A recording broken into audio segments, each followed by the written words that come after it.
All right, hello, folks.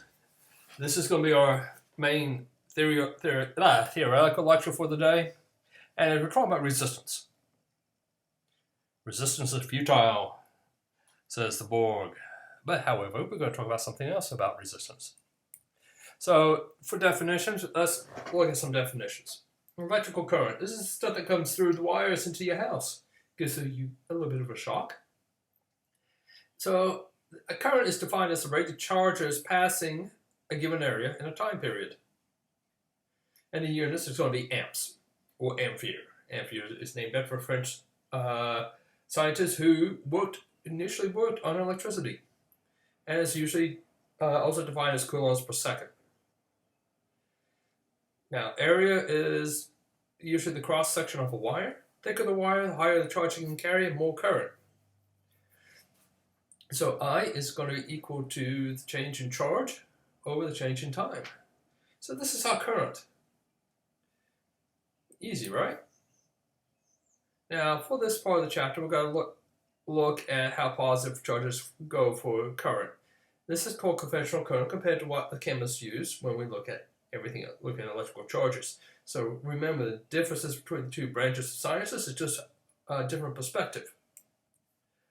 All right, something we need to talk about is drift velocity before we go into some problems and equations. Drift velocity is the velocity of the electrons in the media. Now, well, we say the movement of the charge is not linear, and what happens is that's because if I come up and here's my wire, we've got, let's say this is copper, so we've got copper atoms, and here's my electron, and it's going to move. It's not going to move straight because it's going to hit an atom, so it goes back and it zigzags through the wire.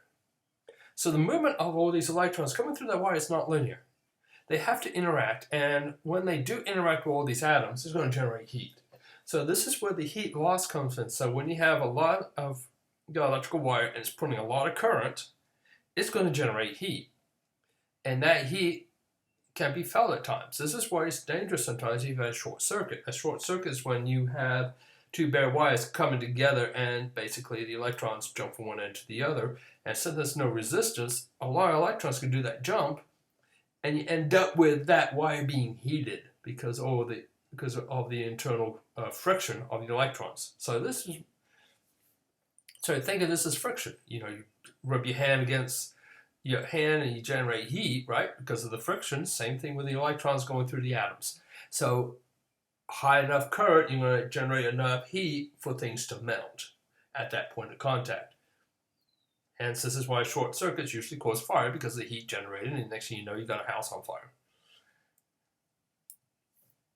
Now, when we talk about these drift velocities, we're talking about these electrons traveling at 2.5 times 10 to the minus 4 meters per second. Another way to say that is 0.25 millimeters per second. That ain't far, guys. We're talking about one electron being pushed through, and the drift velocity is, the electrons are really not moving that much. But what changes at the speed of light is the electric field. So if we change potential difference between 2 points, that field is going to be immediately felt at the other end. But the electrons in the wire moving feels the flow, but still won't change their velocity because it's because of all the friction that's involved. And actually, if you increase the voltage, you are going to increase the potential difference. You are going to increase the amount of heat being generated. And we'll talk about those calculations a little bit later on today. So, just so you imagine, when you put your fingers into an electrical socket, you're not going to get all this current at once. Well, you will, but you're going to have a lot of amps coming through. But imagine how much heat that's going to cover because of the resistance in your body. So let's talk about resistance. It's the opposition to the flow of charge. So if something has a very small resistance, charges are going to flow through and not heat up as much.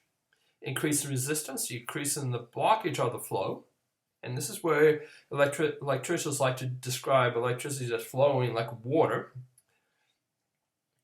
And when we talk about this resistance, it's going to be V resistance is the voltage drop across, usually a resistor, but something, it could be your body or something else, divided by I, the current.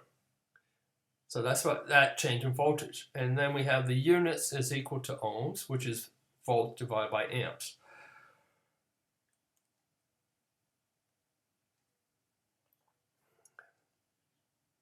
So let's go, I is, and I didn't do that, folks.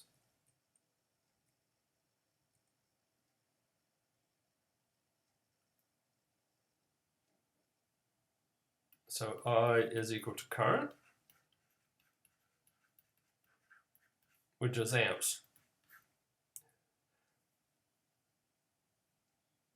So Ohm's law is for a range of voltage, the resistance is constant. Now, this is for most materials, but not some. And what happens is there's some materials that this doesn't work. It's not as constant. It varies. And we'll talk more about that in college physics. If you decide to go into electrical engineering or become an electrician, you get this as well. But I'm not going to cover that here in this class. So this constant is going to be the resistance, and that's going to be R. So V over I is going to be constant.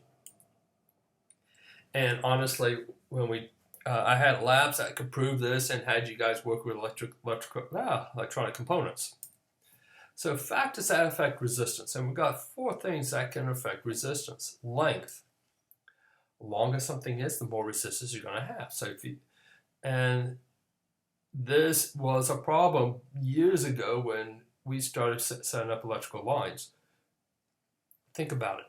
This is why we do AC current, alternating current, for all our power transmissions.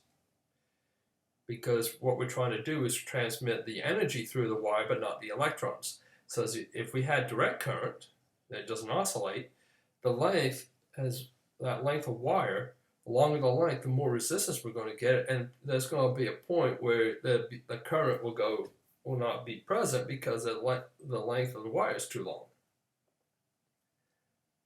Either pump up the voltage or you shorten the length. So length, longer length,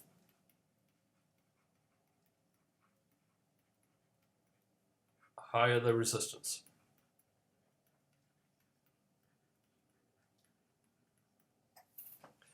All right, cross-sectional area. Larger the area,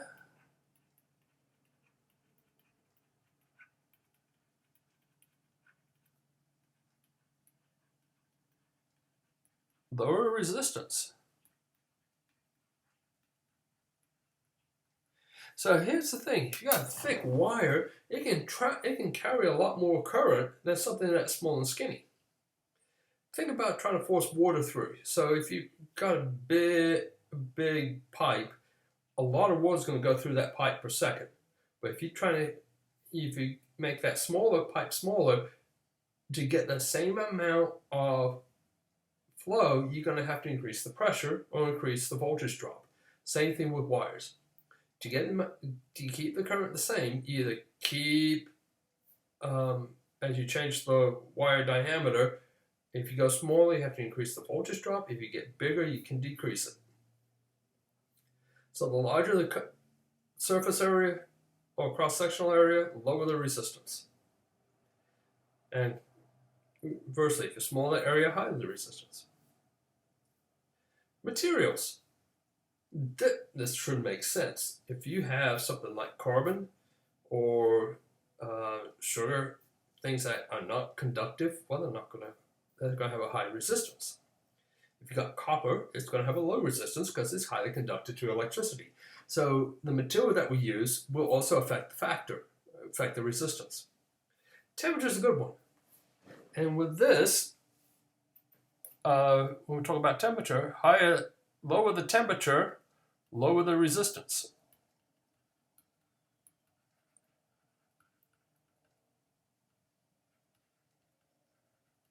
So if we decrease the temperature down, the resistance should go down as well. And in fact, that with superconductors, this is why we're trying to do.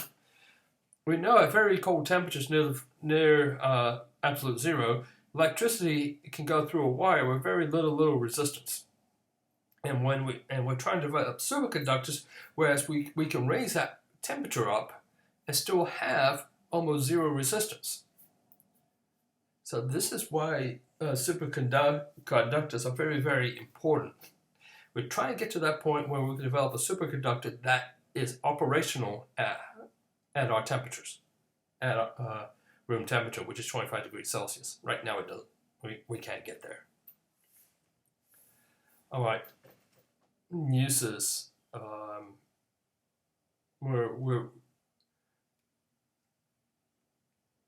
Uses for resistors. Heat materials, control current, and shut down current, or we use it to control voltage. And I had some labs that dealt with this, so I'm going to quickly go on, and we're going to talk about power. This is the last section of the chapter, and the last section we're going to cover this week. Power is remember, power was defined as the rate of work that's being completed. So P is equal to W divided by time. And remember, and we've got to remember that work. So let's see, W is equal to work. T is time.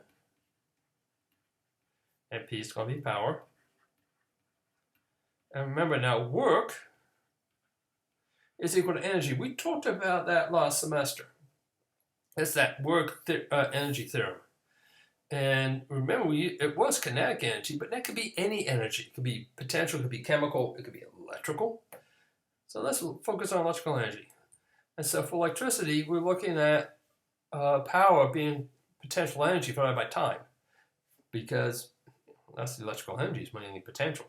So power is equal to potential energy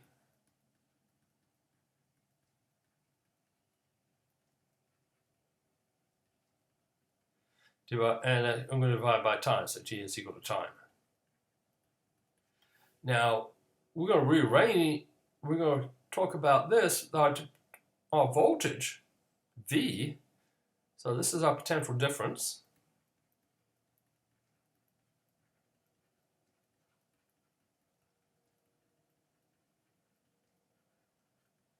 That's going to equal to potential energy divided by charge. So let's rearrange that. So let's isolate potential energy. So move Q over, multiply both sides by Q, and you're going to get the Q times V is equal to potential energy. And now we can substitute. So power is equal to potential energy, which is Q times V over time.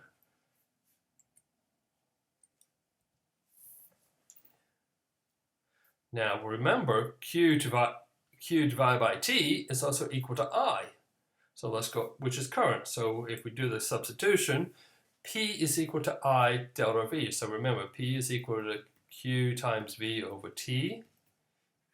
If Q divided by T is equal to I, substitute and for Q over T, and there's our I. Now I also want to show that since V is equal to IR, substitute IR for V, delta V, and then we get this power is equal to I squared over R.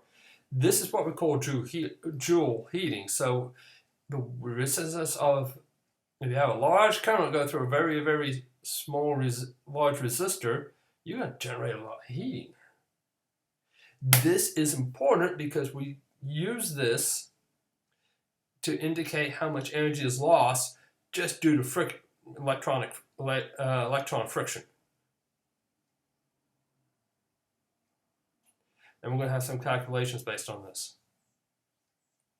This is the end, folks, of this lecture. If you have any questions, please contact me. Thank you.